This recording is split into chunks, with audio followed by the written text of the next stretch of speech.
क्या कह रहे हैं आप?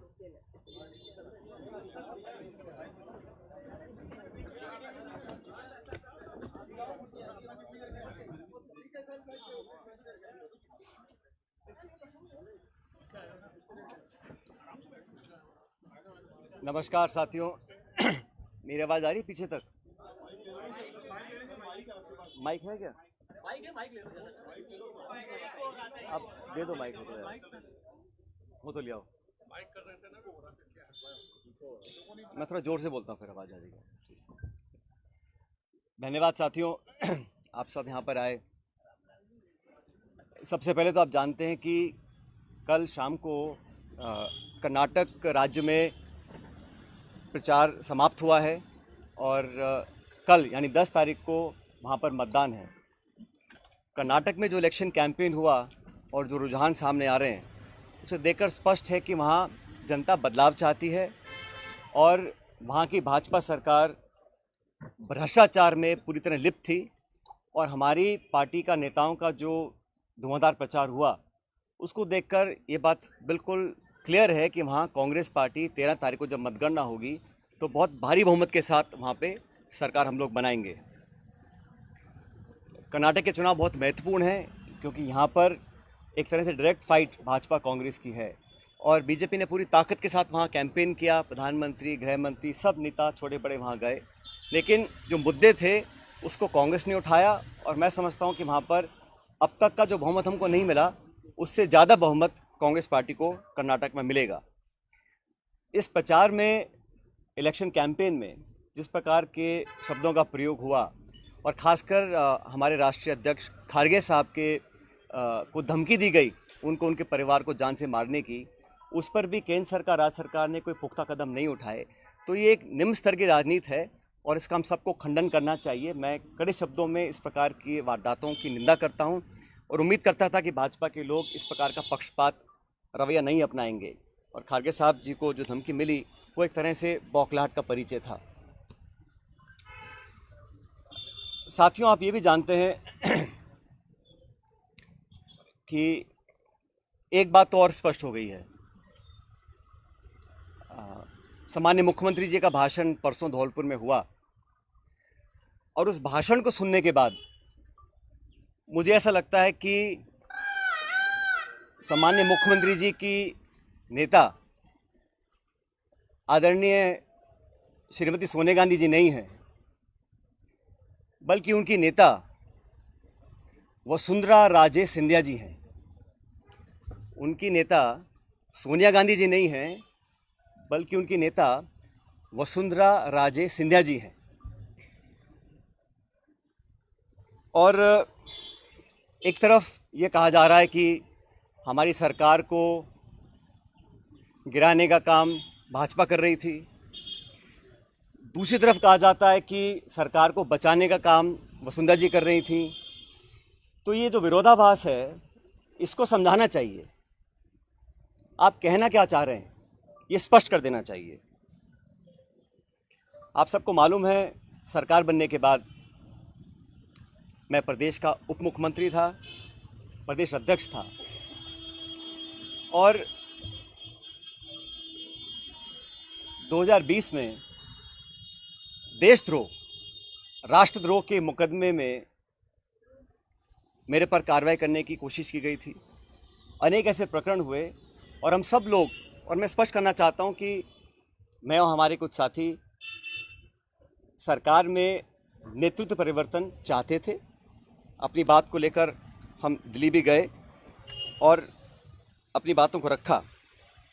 उसके बाद अखिल भारतीय कांग्रेस कमेटी ने लगातार चर्चाएं हुई और आज वो दुनिया में नहीं है, स्वर्गीय अहमद पटेल साहब, लेकिन उनके माध्यम से सब नेताओं से मुलाकात हुई और एक कमेटी का गठन हुआ, एआईसीसी ने किया। उसमें माखन साहब, वेणुगोपाल जी और अहमद पटेल जी सदस्य थे और उस कमेटी का एक काम था। और कमेटी जब गठन हुआ उस समय हम सब की बात सुनकर हमारी बातों को एक्सेप्ट किया गया और एक रोड मैप तैयार किया गया।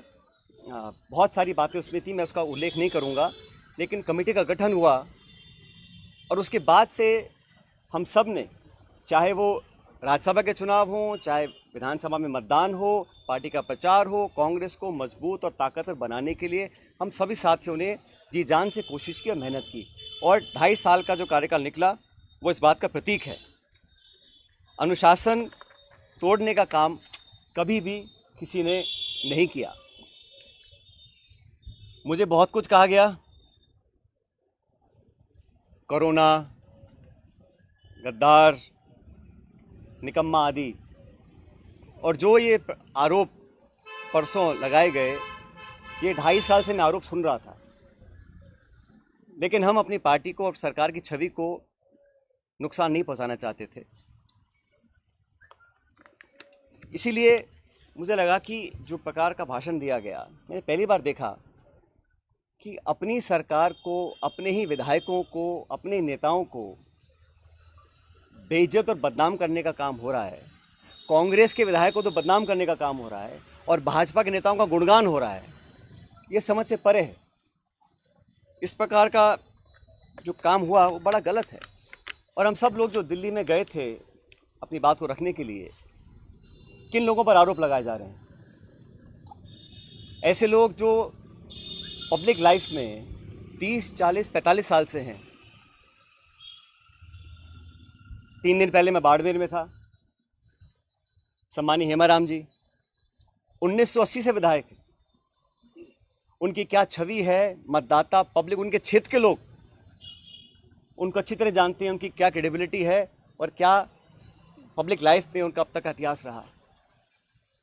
ओला साहब, जिनके स्वर्गीय पिताजी 1957 से चुनाव लड़ रहे हैं, बड़े बड़े पदों पर रहे, और हेमाराम जी ने तो अपने नौजवान बेटे की मौत में और याद में एक छात्रावास बनाया है। 100 करोड़ की ज़मीन तो उनकी बाड़मेर में, निजी ज़मीन को उन्होंने दान किया समाज के लिए, लोगों के लिए। पैसा इकट्ठा कर 22 करोड़ का एक हॉस्टल बनाया 150 बच्चों के लिए, गरीब बच्चों के पढ़ने के लिए। इन सब लोगों पर इस प्रकार के आरोप लगा देना, मैं समझता हूँ बहुत गलत है, बहुत निंदनीय है, और मैं सिरे से इन बेबुनियाद और झूठे आरोपों को नकारता हूँ। बहुत से साथियों को मंत्री बनाया इस सरकार के अंदर, बड़े बड़े पद दिए गए, कोई चेयरमैन है, कोई कॉर्पोरेशन में मेंबर है, कोई पार्टी के पदों पर बैठे हैं। 3 साल हो गए। ऐसे लोग जो पब्लिक लाइफ में रहे, जिन्होंने अपना नाम कमाया, जिनकी एक साख है, उन पे आरोप लगा देना कि आप चंद रुपए में बिक गए, मैं इसको बहुत गलत मानता हूं। और 3 साल से कोई कार्रवाई आपने नहीं करी, ये बहुत बड़ा सवाल उठता है।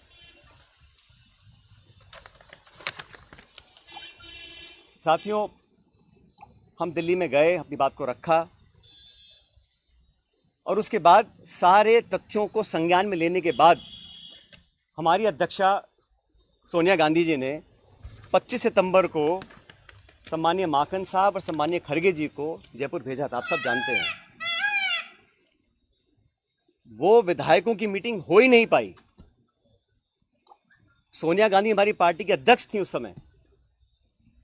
उनकी जो अवहेलना हुई, उनकी जो मानहानि हुई, उनकी जो बेइज्जती हुई, वो गद्दारी थी।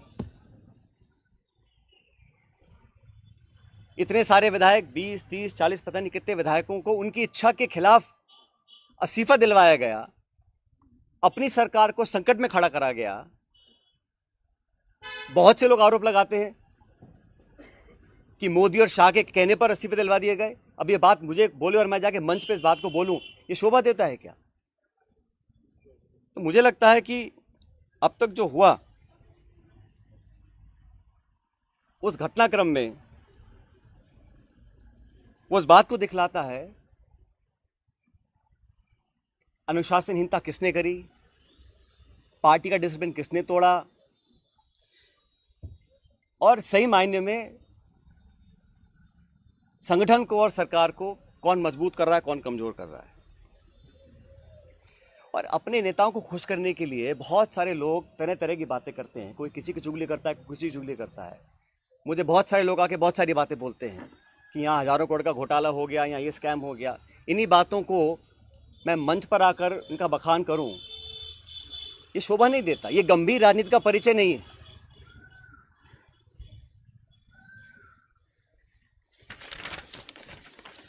इसीलिए मैं, आप जानते हो, पिछले 1.5 साल से चिट्ठियां लिख रहा हूं वसुंधरा जी के कार्यकाल में जो तमाम गंभीर भ्रष्टाचार के आरोप हमने लगाए, अशोक गहलोत जी ने लगाए, मैंने लगाए, मंचों पर लगाए, प्रेस कॉन्फ्रेंस करके लगाए, उनकी जांच क्यों नहीं हो पा रही थी। अब मुझे समझ में आ रहा है कि ये जांच अब तक क्यों नहीं हुई। मेरे चिट्ठियां लिखने के बावजूद मैं 11 अप्रैल को जयपुर में अनशन पर बैठा इस मांग को लेकर, लेकिन अब मैं नाउम्मीद हूं क्योंकि तथ्य सामने आ रहे हैं। कार्रवाई क्यों नहीं हो और क्यों नहीं होगी, ये बात भी स्पष्ट हो चुकी है। इसलिए मैं ऐसा मानता हूं कि हम लोग जो पब्लिक लाइफ में हैं, जनता ही भगवान है और जनता जनार्दन के सामने हम सबको नतमस्तक होना पड़ेगा। मैंने करप्शन की इशू को लगातार उठाया, पहले भी उठाया, आज भी उठा रहा हूं, आगे भी उठाता रहूंगा। जब जब मैं वसुंधरा जी के करप्शन की बात करता हूं या जो पेपर लीक हुए जिसमें लाखों बच्चों के भविष्य पर सवाल चिन्ह खड़े हो गए, उस पर कोई जवाब नहीं आता। इसलिए साथियों, मैंने निर्णय लिया है कि आरपीएससी,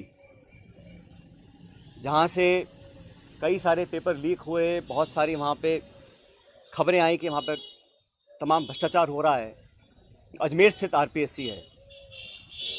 मैं 11 तारीख को, परसों, अजमेर से एक यात्रा निकालूंगा।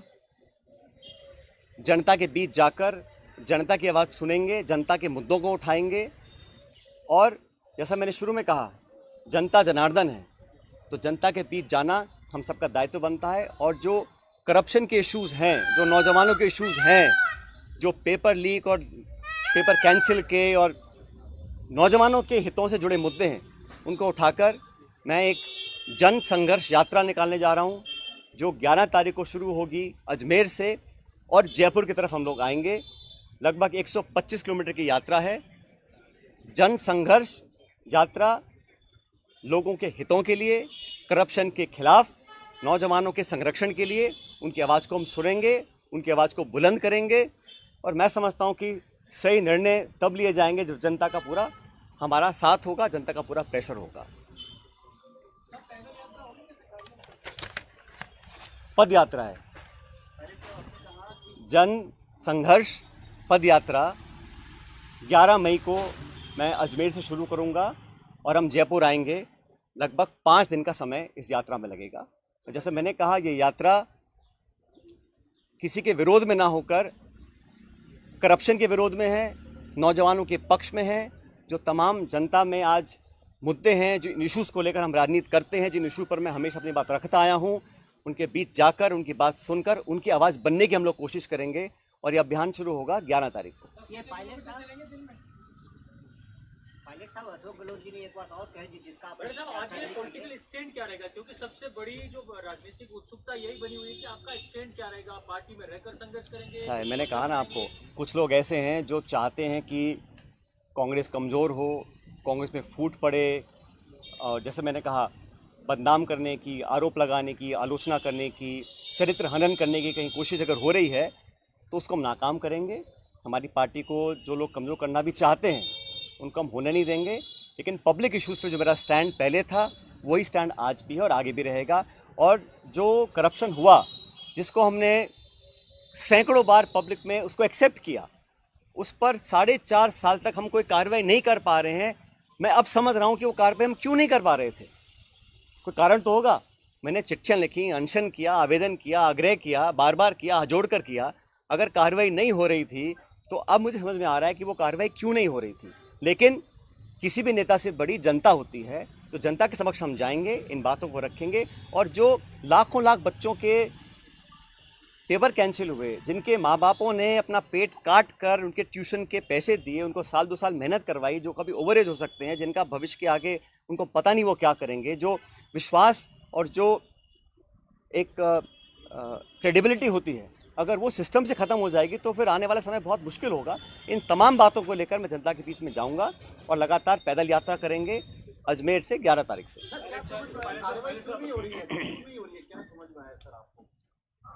मैंने कहा ना, मैंने जो धौलपुर का भाषण सुना माननीय मुख्यमंत्री जी का, उसको सुनने के बाद अब मैं समझ गया हूं कि वो कार्रवाई अब तक क्यों नहीं हुई और मेरे तमाम आग्रह करने के बाद भी क्यों नहीं हो रही।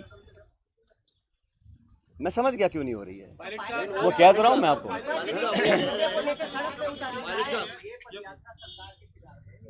ये मैंने शुरू में कहा, ये यात्रा किसी के खिलाफ नहीं है, ये यात्रा करप्शन के खिलाफ है, भ्रष्टाचार के खिलाफ है। ये यात्रा नौजवानों के पक्ष में है, उनके हितों की रक्षा करने के लिए है और जनता के बीच हम सबको जाना भी चाहिए। हम जनता के बीच जाएंगे नहीं और हम अपने ही विधायकों को, अपने ही मंत्रियों को, अपनी सरकार को बदनाम करते रहेंगे, बेइज्जत करते रहेंगे तो हम जनता के बीच चुनाव लड़ने कैसे जाएंगे 6 महीने के बाद।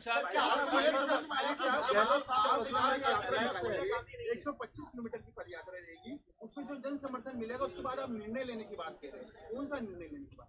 मैंने कहा है हमें करप्शन के खिलाफ कदम उठाने हैं। अब तक हम वो संतोषजनक तरीके से नहीं कर पाए हैं तो हम पब्लिक बीच में जाएंगे और जो हमने वादे पब्लिक में किए थे सरकार बनने से पहले, उन वादों को पूरा करवाएंगे। अभी 7 महीने बचे हैं चुनाव में, 8 महीने। मैंने कहा ना आपको शुरू में।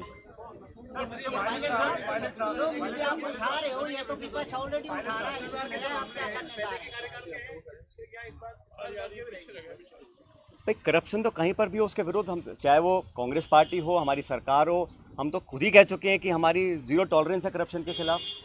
तो उस पर हमें खरा उतरना है। और जो मुद्दे संज्ञान में आए थे, मैंने पूरा लिस्ट पिछली बार आपको किया था, उनमें से पे कहीं कहाँ कार्रवाई हुई है।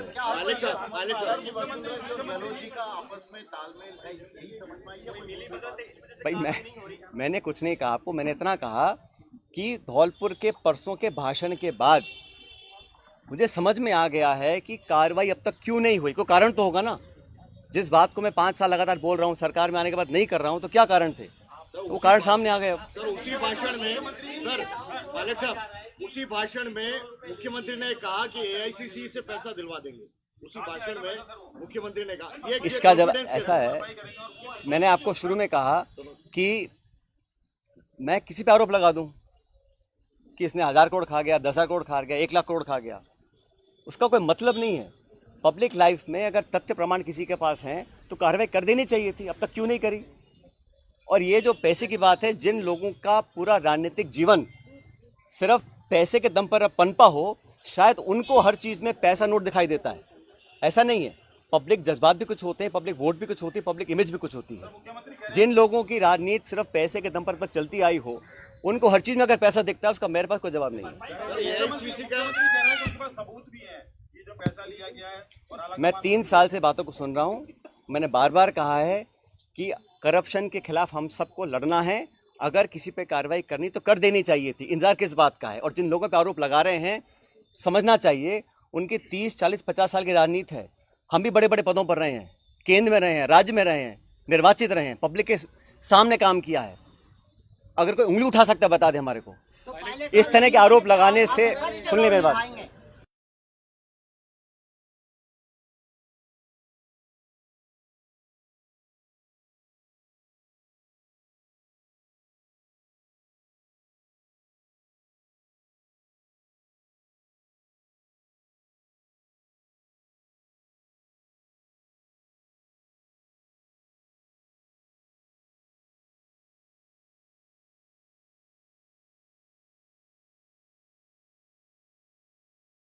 अरे मैं कह रहा हूं किसी को किसी भी करप्शन के चार्ज कहीं किसी पर भी हो, अगर तथ्य हो तो कार्रवाई कर देनी चाहिए। अब तक क्यों नहीं करी कार्रवाई किसी ने भी? ये आरोप लगाना, सुनिए मेरी बात, विधायकों पर, कांग्रेस के विधायकों पर, जिनके दम पर हम मुख्यमंत्री बने हैं, सोनिया गांधी जी जिनके आशीर्वाद से मुख्यमंत्री बने हैं, आप उन्हीं को बदनाम करेंगे, उनकी आलोचना करेंगे, उनको बेइज्जत करेंगे तो पब्लिक सवाल नहीं पूछेंगे हमसे 6 महीने के बाद। इसी इस प्रकार के निराधार आरोप लगाना कोई बहुत गंभीर राजनीति का परिचय नहीं है। मानहानि का दावा करेंगे, इसका मानहानि का क्या करें? दर्ज करवाओगे क्या गलत के खिलाफ? मैं कह रहा हूँ ना, एक तरफ तो आरोप लगा रहे हैं कि भाजपा सरकार गिरा रही थी, दूसरी बात कह रहे हैं कि वसुंधरा सरकार बचा रही थी। तो मैं समझ नहीं आया बोलना क्या चाह रहे हैं। कौन गिरा रहा था कौन बचा रहा था, हमारा सब समझौता दिल्ली में हो गया, कमेटी ने निर्णय ले लिया, हम सब समझौते के बाद जयपुर आए, सदन में पेश हुए, हम सब ने एक स्वर से अपनी सरकार का समर्थन किया, हर मतदान कांग्रेस के पक्ष में किया, राज्यसभा का चुनाव हो, मध्य विभाजन हो, हर जगह 2.5 साल से हम सब लोगों ने अपनी कथनी करने में कोई फर्क नहीं रखा। मैं तमाम अपनी आलोचना सुनने के बाद जो मुझे कहा आप सब जानते हैं, मैं भी तर्क दे सकता था, जवाब दे सकता था, लेकिन मैंने अनुशासन में रहा, मुझे पार्टी की चिंता है, सरकार की चिंता है, इसलिए मैंने बोला नहीं। लेकिन इस प्रकार के पब्लिक प्लेटफॉर्म पर आकर अगर कोई किसी का चरित्र हनन करेगा तो उसका जवाब तो जनता को देना ही पड़ेगा। क्या आपको पार्टी छोड़ने के लिए मजबूर किया जा रहा है? मैं यात्रा निकाल रहा हूँ पब्लिक इश्यूज़ को लेकर, और मैंने कहा ना, अगर कोई चाहता है कि कांग्रेस को कमज़ोर करने की कोशिश करेगा तो उस कोशिश को हम नाकाम करेंगे।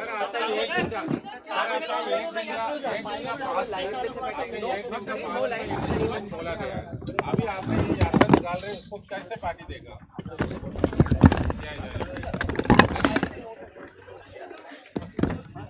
अरे निकालने